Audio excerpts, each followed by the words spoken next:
Բարի օր, հանրային ռադիոյի եթերում առանց տողատակի հաղորդաշարի հերթական թողարկումն է, ես Լևոն Սարդարյանն եմ, խոսելու ենք խնդիրների մասին, որոնք ուզում են կամ պետք է ուզեն։ Հասարակության այսօր իմ զրուցակիցն է Հայկական խորհուրդ հասարակական կազմակերպության նախագահ Արեգ Քոչինյանը, բարև ձեզ։ Բարև ձեզ։ Պարոն Քոչինյան, այսօրվա ամենաթարմ լուրով սկսենք ադրբեջանական կողմը ավելի ճիշտ հայտարարեց, որ Հայաստան է ուղարկում բենզինի եւ դիզվառելիքի արդեն հերթական խմբականը կփաստորեն կանխատեսումները, որ անցած անգամ տեղի ունեցած դա մեկ անգամ ակցիա էր, ըստ էության չարդարացան, իրականություն չդարձան։ Հիմա ինչի հետ գործ ունենք մենք։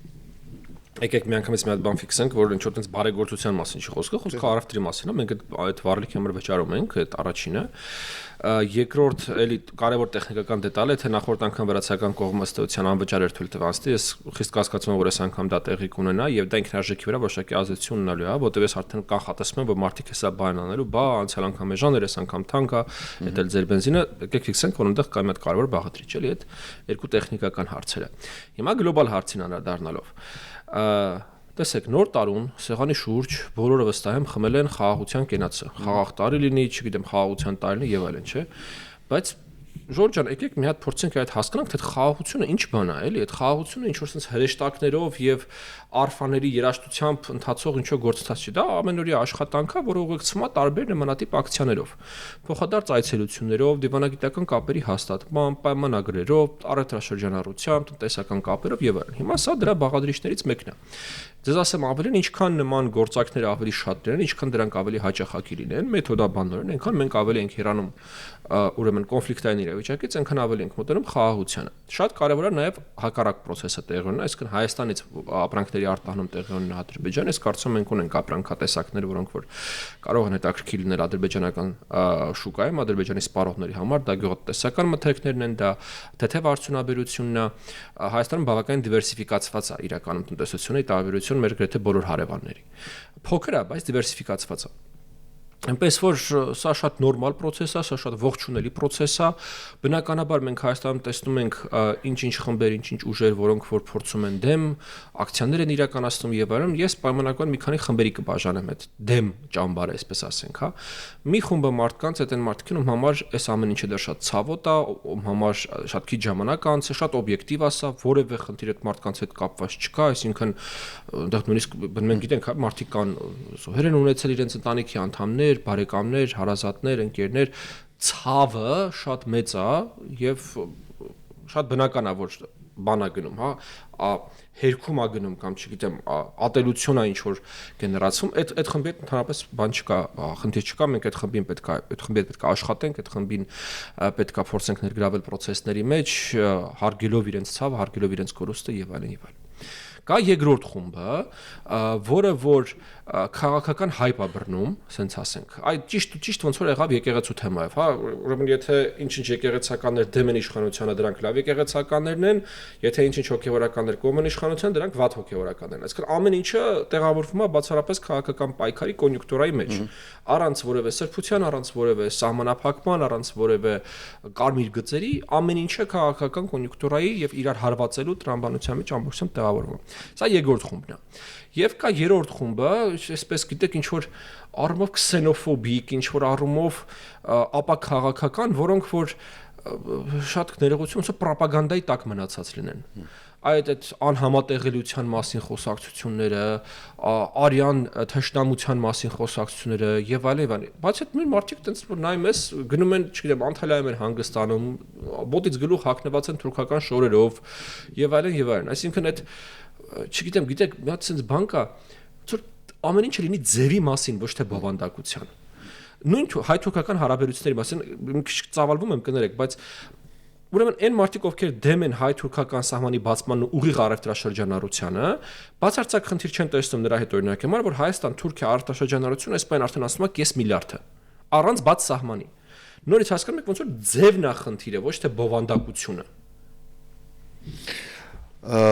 Բայց եթե վստահ եմ հետևել եք Ալիևի ամանորյա ուղերձը, բնականաբար ենթադրում եմ մանրամասն ուսումնասիրել եք, այդտեղ ինչի իմ ուշադրությունը գրավեց, տեսեք, ըստ էության նարատիվները չեն փոխվել, այսինքն արևմտյան Ադրբեջանը այսպես կոչված եզրույթը կա, էլի թեզեր կան որոնց մասին, բայց մի հետաքրքիր հանգամանք կար, որ տպավորություններ, որ Ալիևը փորձում է այդ ամենը ադապտացնել արդեն նոր իրողություններին, այսինքն այսպես մտքում ունենալով, որ մի քիչ եթե հեռու գնա, Վենեսուելայի նախագահի օրինակով կարող է հանկարծ մեկել առավոտյան արթնանա ու տեսնի ինքը արդեն Բաքվում չի, պայմանական եմ ասում։ Այդ տրանսֆորմացիան, որը ես իմ դիտարկմամբ եմ ասում, սիրողական աչքով եմ ասում, դուք տեսել եք թե չէ։ Երկու միաժամանակյա process-ի հետ մենք գործ ունենք։ Մի կողմից դա այն է, որի մասին ես միշտ եմ խոսել, որ Ադրբեջանը միաժամանակ պատրաստվում է ու պատրաստվելու է բոլոր հնարավոր սցենարներին։ Իսկն Ժորժ ջան, մենք եկեք այն կողմից նայենք մեր իրականությանը, մեր մոտ հունիսին ընտրություններ են, երևի թե կարևորագույն ընտրություններ են առաջիկա տասնամյակների ընթացքում։ Բացարձակապես պարզ չի թե ով է հաղթելու ընտրություններում, երևի թե Հայաստանը տարածաշրջանի միակ պետությունն է մնացել, որտեղ պարզ չի թե ընտրություններում ով է հաղթելու, էլի, այդպես նախապես հայտնի չի թե ընտրությունների արդյունքները։ Նույնիսկ մեծ տարածաշրջանը, որ հիմա նայում եմ, այդպես ոնց որ ուրիշ պետություն չկա այս մեծ տարածաշրջանը, որ այդ նույն կարգավիճակում է։ Ու ինքը բացարձակապես չգիտի հիմա հունիսից հետո մենք շարունակում ենք խաղաղություն կառուցել, մենք ոչ պատերազմ, ոչ խաղաղություն ճանապարհով ենք գնում, այսինքն ամեն ինչը տորմուզ ենք անում, արգելակում ենք ամեն ինչը, թե գնում ենք դեպի առճակատման տրամաբանության մեջ, հա, իսկ ինքը այդ հարցի պատասխանը չունի։ Եվ այդ առումով ինչ անում ադրբեջանական կողմը, փորձում է իրեն պատրաստել բոլոր հնարավոր սցենարներին։ Այդ բոլոր հնարավոր սցենարներին պատրաստելը ինքը չի ենթադրում մենակ տանգ առնել։ Ինքը ենթադրում է նաև այդ տանգ առնելու նարատիվը շարունակել, հասկանում եք։ Իրականում ցանկացած պետություն պետք է պատրաստի բոլոր հնարավոր սցենարներին։ Եվ առաջերտին պետք է պատրաստվի հնարավոր ամենավատ սցենարին։ Պետությունը վատ սցենարին պատրաստվելու մասին է։ Ու Հայաստանը իր մասով այդ տանկ առնելու մասը կա, այսինքն մենք զինվում ենք, մենք աննախադեպ քանակությամբ ուրեմն ինքնապաշտպանական միջոցներ ենք ձեռք բերում, սահմանների անվտանգություն եւ այլն, բայց դրա նարատիվը չկա մեր մոտ։ Այ երևի թե տարբերությունը, որը որ աչք կա ծակում, աչք կա զառնում, հա, երևի թե դա է։ Ավելի ճիշտ կա, բայց ինքը պետականը չի, որովհետև այն շրջանակները, որոնք որ խոսում են այդ տրամաբանության մեջ, իրանք պետական իշխանության կրողները չեն, իրանք ընդդիմությունից են, իրանք հասարակական շրջանակներից են եւ այլն եւ այլն եւ այլն։ Իդեպ ստեղի մի հատ հետաքրքիր տարբերություն կա, էլի, օրինակ մենք անդադ այդ փաստը մատնանշում ենք, ասում ենք, որ բայց մեր մոտ իշխանությունը չի, չէ՞, տենց բաներ ասում, ընդդիմությունն է ասում, հասարակական կազմակերպություններն են ասում, հասկանում եք, Ադրբեջանում այդ ամեն ինչը չկա։ Հայաստանի ուժը այսպես տարբեր շոշափուկներով, տարբեր ձեռքերով է արտահայտված։ Ադրբեջանում կա մի հատ ձեռք, մի հատ գլուխ, մի հատ ձեռք, մի հատ միտք, մի հատ բերան, ամեն ինչը մի հատ է։ Եվ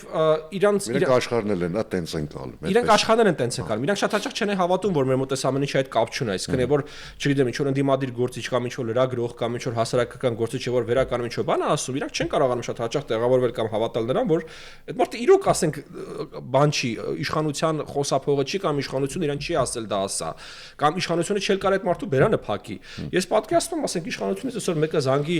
X լրատվականին անուններ չտանք, բայց ըստ բոլորն հասկանում են ում մասին է խոսքը։ Մի 10-15 հատ առնվազն ոտի վրա կարամ ասեմ։ Այս ինչ բանը մի արեք կամ այս ինչ բանը մի ասեք։ Այնքան հերու տեղ կուղարկեն, որ այդ բան, հա, հայտնի։ Հիմա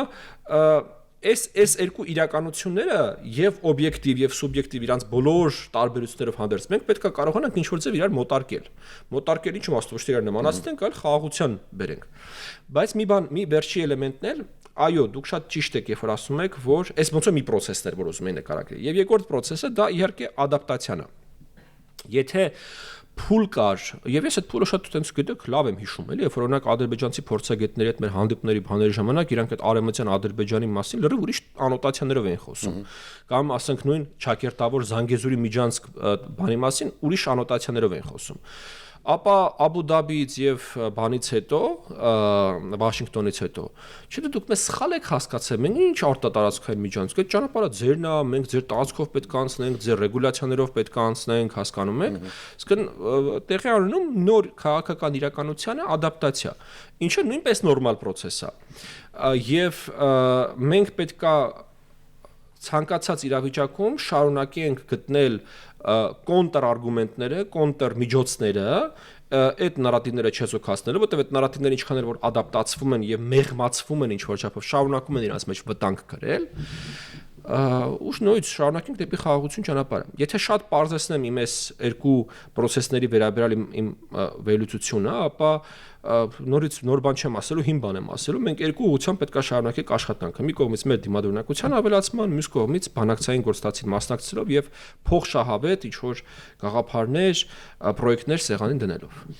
Հիմա տեսեք, քանի որ ուղիղ 6 ամսից ընտրություններ են, դուք էլ խոսեցիք ընտրությունների մասին, Հայաստանը այդ իմաստով մի քիչ խոցելի վիճակում է հայտնվել։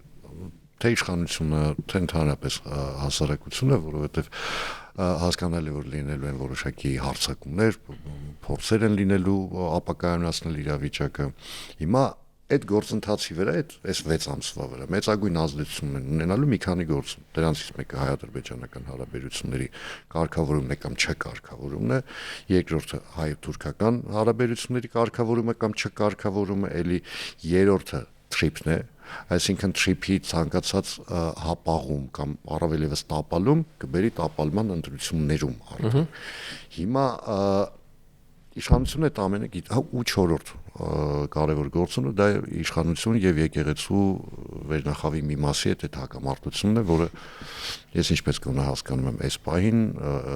հետ դարձի ճանապարհները բոլոր այդ կամուրջները այրել են, թե այն կողմից, թե այն կողմից։ Հիմա ըստ այս գործոններից որն է ավելի շատ ազդեցիկ լինելու։ Գիտեք, դա մեծագույն առումով կախված է, իրանք բոլորն էլ ունեն ոնց որ հնարավոր ազդեցության բավականին մեծ ամպլիտուդա։ Այսինքն նույն իշխանություն եկեղեցի հարաբերությունների հետագա գործընթացը, եթե ինչ որ գրում է կոնկրետ էպիզոդների կամ գնում է էսկալացիայի, ապա իր ամպլիտուդ, իր հնարավոր ազդեցության շրջանակը էականորեն կարա մեծանա։ Նույնը վերաբերում է հայ-ադրբեջանականին, օրինակ Աստվածերու պահի, եթե կրակոցներ են լինում, սպանություններ են լինում, դա կործանում է բանը, հա, իշխանության վարկանիշը։ Եթե հակառակը, օրինակ ստորագրվում է խաղաղության համաձայնագիրը մինչև ընտրությունները անգամ, այն պայմանով օրինակ գրատիֆիկացիան լինում է ընտրություններից եւ օրինակ ռեֆերենդումից հետո, ապա դա շեշտեկի բարձրացնում է հայ-թուրքական հարաբերություններում։ Եթե օրինակ Էրդողանը ինչ որ տենց ոչ այնքան պատեհ բան է հայտարարում, դա հիշեցնում է։ Եթե հայ-թուրքական սահմանը բացվում է, դա շեշտակերեն բարձր։ Այսինքն իրանք բոլորն ունեն բավականին մեծ հնարավորություն ազդեցության եւ ասել թե որը կունենա այդ ազդեցությունը շատ բարդ է, որովհետեւ իրավիճակը դեռևս բանա շատ մշուշոտ է, այսինքն մեր զարգացումները դեպի ուր են գնում, բացարձակ հնարավոր չի կանխատեսել։ Եվ ներքին քաղաքականության մեջ սա եւ արտաքին, բայց այստեղ երկու էլեմենտ է ավելացնեմ ձեր նշած ցուցակին։ Դուք թրիփը նշեցիք, ես մի քիչ կընդլայնեի ընդհանրապես հայ-ամերիկյան հարաբերությունները, որտեղ այնտեղ մի քանի խոսակցություն կա, որոնք շատ կարևոր են։ Մեկը դա ներդրումները, այդ Nvidia եւ այլն, մեկը դա էներգետիկան, այսինքն եթե օրինակ մինչեւ այդ մենք հայտարարում ենք եւ տեսնում ենք, որ շինարարությունն է սկսում մոդուլային ատոմակայանների, դա էլ է բավականին լուրջ խոսակցություն, հա։ Այցելություններ, օրինակ փոխնախագահի մակարդակով այցելության շշուկներ կան, խոսակցություններ կան տենց միջանցքներում։ Եվ մի առանձին թեմա էլ դա Հայաստան-ԵՄ հարաբերություններն են։ Չմոռանանք, որ մայիսին Հայաստանը ուրեմն իր պատմության մեջ ամենամեծ միջազգային համաժողովն է հյուրընկալելու։ Համեմատության համար մեր նախորդ ամենամեծ միջոցառումը եղել է ըստ էության ֆրանկոֆոնիան, որտեղ եթե ես ճիշտ եմ հիշում 10 քանի երկրի ղեկավար է եղել, ստեղ մոտապես 50 երկրի ղեկավար է լինելու։ Այդ էլ մենակ ղեկավարներն ենք ասում, հա։ Այսինքն դա ահռելի մի միջոցառում է լինելու եւ դա Հայաստան-ԵՄ հարաբերությունների տրամաբանության մեջ է բավականին էական, այսպես ասենք, զարգացում լինելու, ու դա նույնպես իր ազդեցությունն է ունենալու։ Հիմա տեսեք, քանի որ թրիփի մասին խոսեցինք, մի քիչ կենտրոնանանք այդ թեմայի վրա, տեսեք, տպավորություն կա, որ մի քիչ այսպես ամերիկյան կողմը ուզում է հասկանա ինքը ինչ պիտի անի այս պահին, որ միջև վերջ չեն որոշել, կոպիտ ասած, արդեն որոշումը կայացված է թվում է, թե բայց միջև վերջ չենք որոշել, էլի մենք հասկանանք, այս մենք ենք անում, դուք եք անում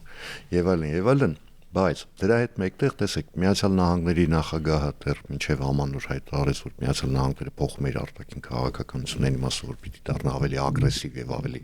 ներգրավված, այս կամ այն խնդրում։ Հետ կանչեց Բայդենի ժամանակ նշանակված բոլոր դեսպաններին, ըստ էության մենք հիմա դեսպան չունենք այստեղ Միացյալ Նահանգների։ Դրանից հետո Մադուրոյի հետ տեսանք ինչ եղավ Վենեսուելայի, այսինքն սա ինչ է նշանակում, որ հիմա այս փուլում Ամերիկան սկսելու է ակտիվանալ, ագրեսիվ ակտիվություն է լինելու։ Ես կարծում եմ տարբեր տարածաշրջաններում այդ քաղաքականությունները շատ տարբեր են եւ մեր տարածաշրջանը այսպես ավելի շատ կոմունիկացիաների տնտեսական համագործակցության առումով Միացյալ Նահանգներին հետաքրքիր եւ դեպի կենտրոնական Ասիա ելքի տրամաբանությամբ Միացյալ Նահանգների հետաքրքիր, այնպես որ այստեղ խոշոր խաղի փոփոխություններ ես չեմ կանխատեսում։ Ինչ վերաբերում է թրիփին, այսպես մի քանի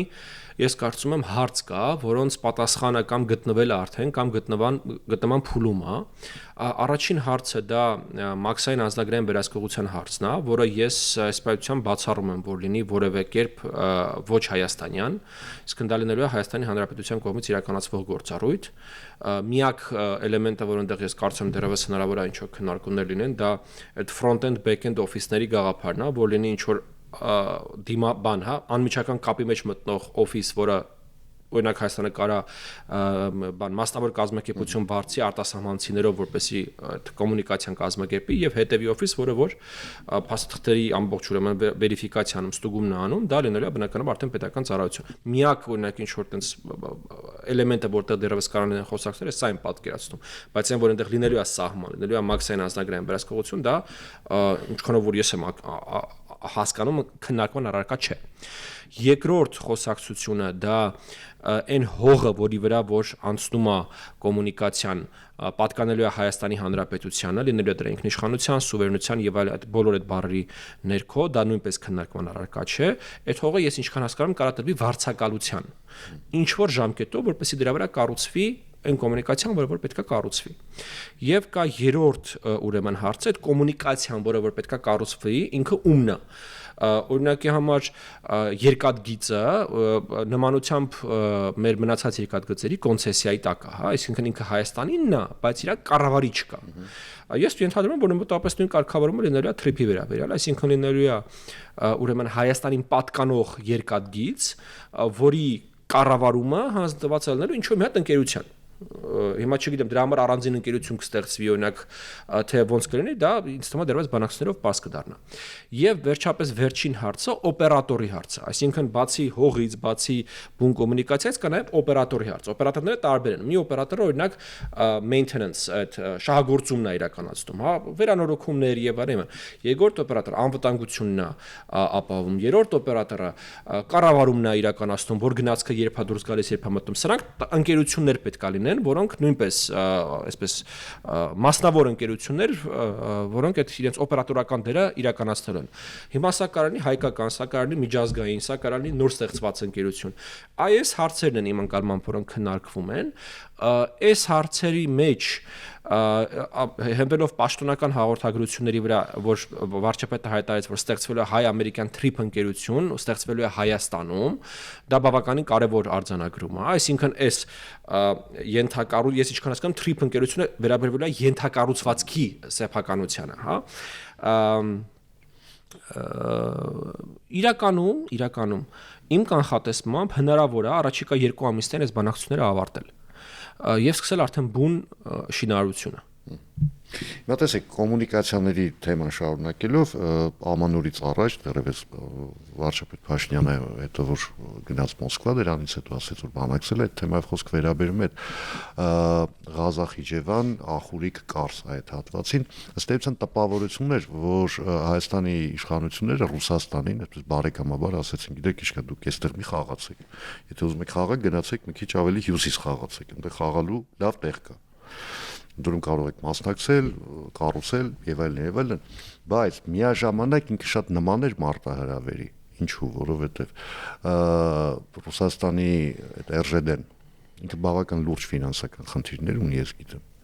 Այնտեղ միլիարդավոր դոլարների կորուստներ են արձանագրվել եւ հիմա ամեն տարի պետությունը, եթե չեմ սխալվում, 2 միլիարդ դոլարի չափով դոտացիա է տալիս, ուղղակի որ այդ անցքը կարողանան լցնել։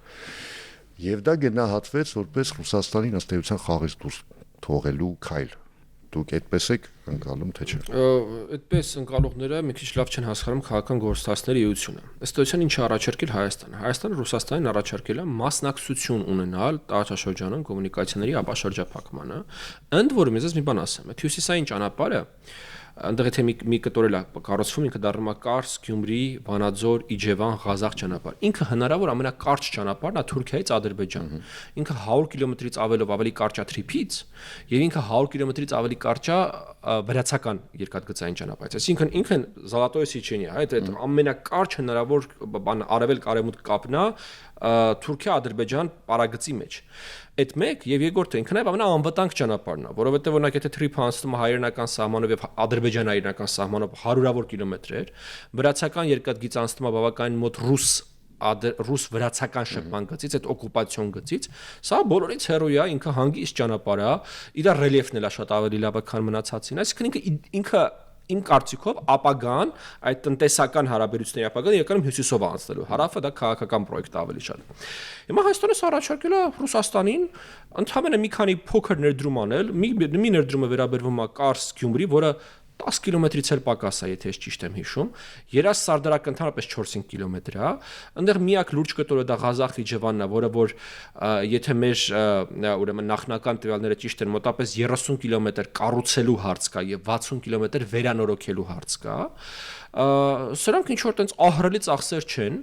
եւ Հայաստանը ստորության առաջարկել է սա որ անի Ռուսաստանը ու մասնակցի տարածաշրջանում կոմունիկացիայի բացմանը, որտեղ Թրիփի հայտարարումից հետո Ռուսաստանում չափավոր մեր գործընկերներից մենք լսում ենք այն հայտարարությունը, որ դա մի բան է մենք անենք։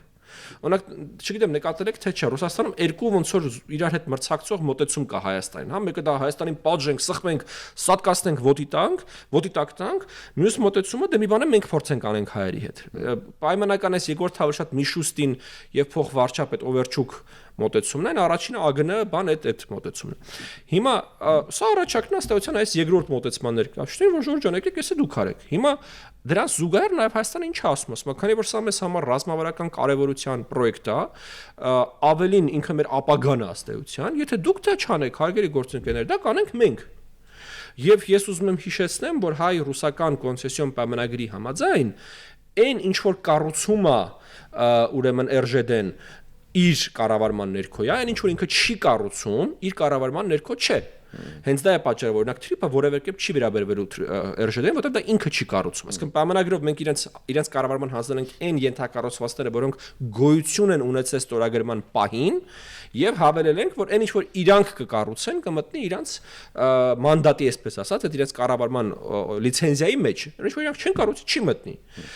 Ինչը մեզ բերում է մի հատ կարևոր եզրահանգման, որ Հայաստանում օր առաջ պետք է ստեղծվի ազգային օպերատոր։ Հələ ինքը կարա այս պայման չունենա էլ երկաթգիծ, որը որ ինքը կառավարում է, բայց որպես իրավաբանական անձ ինքը այլևս պետք է։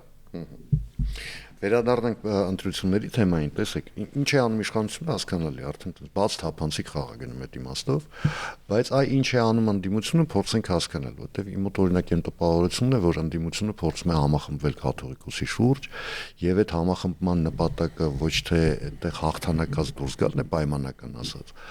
այլ այս հակամարտությունը իշխանություն եկեղեցու վերնախավի մի մաս հակամարտությունը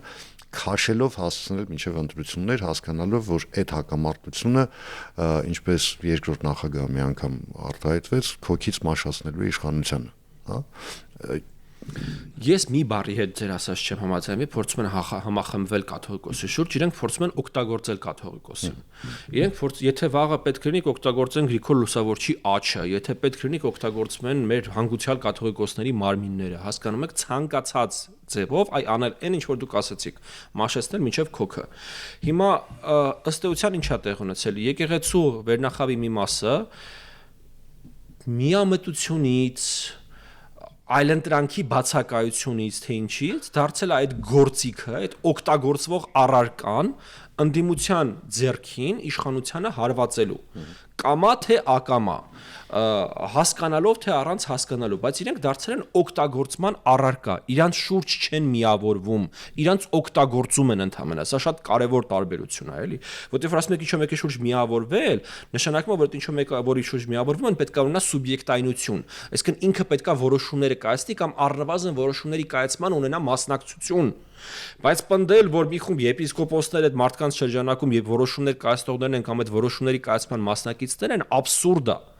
Սա է երևի թե ամենացավալի բանը, որ հայաստանի առաքելական սուբ եկեղեցին դարել ամենակեղտոտ քաղաքական խաղերի թատերաբեմ, որտեղ ով ոնց հասնի փորձում է օգտագործել եկեղեցին եւ եկեղեցական սիմվոլիկան։ Եվ այո, նպատակը այս պատությամբ ընդդիմության այն է, որ այս թեման քարշ տալով բերել հասնել մինչև ընտրություններ, իշխանության նպատակը այն է, որ այս թեման փակել մինչև ընտրություններ։ Հանգուցալուծումը ինչպիսին եք տեսնում ու երբ։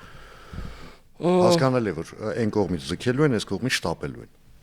Ինչպես դուք նշեցիք, ըստ էության կամուրջներն այլևս այրված են, ես այլևս հետադարձի հնարավորություն չեմ տեսնում։ Կա տեսականորեն երկու սցենար, թե այսինքն կողմերի երկու նպատակները, հա, ինչպես նշեցինք, ուրեմն ընդդիմության եւ եկեղեցու նպատակն է, որ հասնեն միջև ընտրություններ եւ եթե իրենց ստացվի իշխանապահություն անել, հարցը այդպես լուծել, եթե չստացվի նոր կտեսնենք մոտավորապես այս տրամաբանությամբ, իշխանության կողմից նպատակը հնարավորինս ապա լեգիտիմացնել կաթողիկոսին իր իշխանությունը, իրեն մեկուսացնել եւ ինչ որ պահի ուրեմն դուրս հանել իրեն, ես ինչքան հասկանում եմ, Բեհարանից ու ուղարկել թոշակի սեփական կամքով, որտեղ ուրիշ պրոցեդուրա ոնց որ թե չկա եկեղեցում կաթողիկոսին հեռացնելու, միայն սեփական կամքով հրաժարական։ Սեփական կամքովն է բնականաբար, մեկ էլ եկեղեցական ժողովը կարող է։ Ես ինչքան գիտեմ, անգամ այդ ձեր ասած երկրորդը չի կարա այդպես բանանի։ Հայաստանում հայաստանյան եկեղեցում կաթողիկոսին իր կամքին հակառակ հեռացնելու որևէ պրոցեդուրա ինչքան գիտեմ չկա։ Եվ նախադեպ չկա։ Ասում են կա, ես պատմաբան չեմ։ Ես եմ, ինչքան հիշում եմ, չկա, հնարավոր է որ սխալվում, որովհետև եկեղեցու պատմաբան չեմ ամենը։ Հիմա այս գործընթացների մեջ մենք գիտեք, մենք անընդհատ խոսում ենք այն մասի, որ հիբրիդային հարձակումների թիրախ դառնալու Հայաստանը եւ այլն, բնականաբար որպես կանոն մատնանշում էին դեպի հյուսիս, որ այնտեղից են հարձակումները լինելու։ Այս վերջին շրջանում է Ռուսաստանը գոնե առերևույթ բավական пассив է։ Այսինքն սպասողական իրավիճակը սպասում են, թե արդեն ինչ որ բան ծրագրում են, արդեն անում են։ Ես կարծում եմ, որ ասում են հիբրիդային հարվածներ են սպասվում, սխալվում, որովհետև հիբրիդային հարվածները արդեն բավականին տևական ժամանակով բավականին ակտիվ հասցվում են Հայաստանին։ Իդեպ հիբրիդային պատերազմ տերմինը մասնագետները մեր գործընկեր ասում են այնքան է ճիշտ տերմին չի, երևի թե ավելի ճիշտ տերմինը հիբրիդային հարվածներ տերմինը, որովհետև դրա մեջ են բոլոր ուրեմն ինֆորմացիոն գրողները, ֆինանսական եւ այլն, ավելի ճիշտ տերմինն է։ Հիմա այն հիբրիդային հարվածները, որոնք որ մենք այսօր տեսնում ենք, օրինակ շատ էլեմենտար բան ձեզ ասեմ։ Որոնողական համակարգերում եւ սոցիալական ցանցերում գովազդի տակ միացված հայտարարությունները որ նայեք, դրանց մոտավորապես մի 90%-ը ինչ որ ձեզ տանում են սնկի նման աճած կայքեր, որոնց մասին դուք երբևիցե չեք լսել, եւ այդ կայքերում էլ, չգիտեմ, Նիկոլ Փաշինյանը բանա միլիարդատեր է, էլ երեխաներ է ուտում, ես չգիտեմ, ինչ ասես, էլի, էլ 10 հատ մսկիթ եւ այլն եւ այլն եւ այլն։ Այսինքն դա կլասիկ, այսպես ասած, դասական ուրեմն հիբրիդային հարված է, դա տեղեկատվական ներխուժում է, ընդ որում ինչպես նշեցի, չէ՞, բավականին լուրջ ֆինանսական ծախսեր նախատեսող, որտեղ այդ իրանք չեն օգտագործում կայքեր, որոնք մարդիկ գիտեն եւ որտեղ մտնում են, իրանք օգտագործում են բավականին լուրջ գովազդ, դա մարդկանց հասանելի դարձնելու համար։ Սա ընդհանրապես մեկ օրինակն է։ Ես կարծում եմ մենք շատ լուրջ խնդիր ունենք ուսումնասիրելու նախադեպերը, թե մյուս հանրապետություններում ինչպես է դա տեղի ունեցել, ամենավերջին փորձը երևի թե ինչ-որ առումով Մոլդովայինն է, որովհետև իրանց մոտ է վերջերս տեղի ունեցել ընտրություններ եւ ռուսական որոշակի ակտիվ, այսպես ներգրավվածություն է եղել, բայց օրինակ է նաեւ Ուկրաինան եւ այլն եւ այլն։ Շատ կարեւոր է մենք այդ փորձը ուսումնասիրենք եւ փորձենք մեզ հնարավորինս պատրաստել հակազդեցության հակագրոհների։ Մի էլեմենտ կա, որը որ ես կարծում իդեպ զարմանալի հանգստություն եւ զարմանալի ինքնավստահություն եմ ես տեսնում իշխանության ներկայացուցիչների մոտ, տենց չգիտեմ ինչի վրա են այդքան վստահ։ Ավելի ճիշտ գիտեմ ինչի վրա են վստահ։ Իրանց հույսը հայ ժողովրդի հավաքական իմաստությունն է, որտեղ ժողովուրդը ամեն ինչ կհասկանա, ամեն ինչ կտեսնի, կհասկանա, որ իրան 1000 կներեք այս բարեմար փորձում են քյոլեն եւ չի տրվի դրան, հա։ Բայց այդտեղ իմ մոտ մի հատ հարց է առաջանում, էլի, պարոն Սարդարյան, եթե մեր հույսը հայ ժողովրդի հավաքական իմաստությունն է, այսքան նախարարություն, այսքան գերատեսչություն, այսքան գործակալություն, ինչ ենք պահում։ Եթե ոնց որ այդ սաղ մենք գլխից ասում ենք, որ ինքը սաղ ֆեյլ է, ինքը սաղ բարի է գնալու, ոչ մի բան չի աշխատելու, գնալու ենք, հասնենք մեր հարևանների հավաքական իմաստությանը։ Բայց պիսուտները խենք բան, մենակ գլխից հույսը գտնենք մեր հարևանների հավաքական բան, հայ ժողովրդի հավաքական իմաստության վրա ու գործակալությունները չենք պահի։ Ախր հիբրիդային պատերազմի պարագաներում եւ հիբրիդային հարձակումներին հակազդեցության պարագայում այդ ժողովրդի աչքաբացությունը, իմաստությունը, խոհեմությունը ինքը ամենավերջին միջոցն է, էլի, ամենավերջին պատվարն է, այսպես ասենք։ Չի կարելի դրանից սկսել, հասկանում եք։ Ուսամ ինձ ուղղված հարցը ռետորական էր։ Այո։ Շնորհակալություն զրույցի համար, հիշեցնեմ այսօր իմ զրուցակիցներ Հայկական խորհուրդ հասարակական կազմակերպության նախագահ Արեգ Քոչինյանը, ես Լևոն Սարդարյանն եմ, կհանդիպենք արդեն վաղը նույն ժամին, նույն վայրում, հաջողություն եւ համբերություն բոլորիս։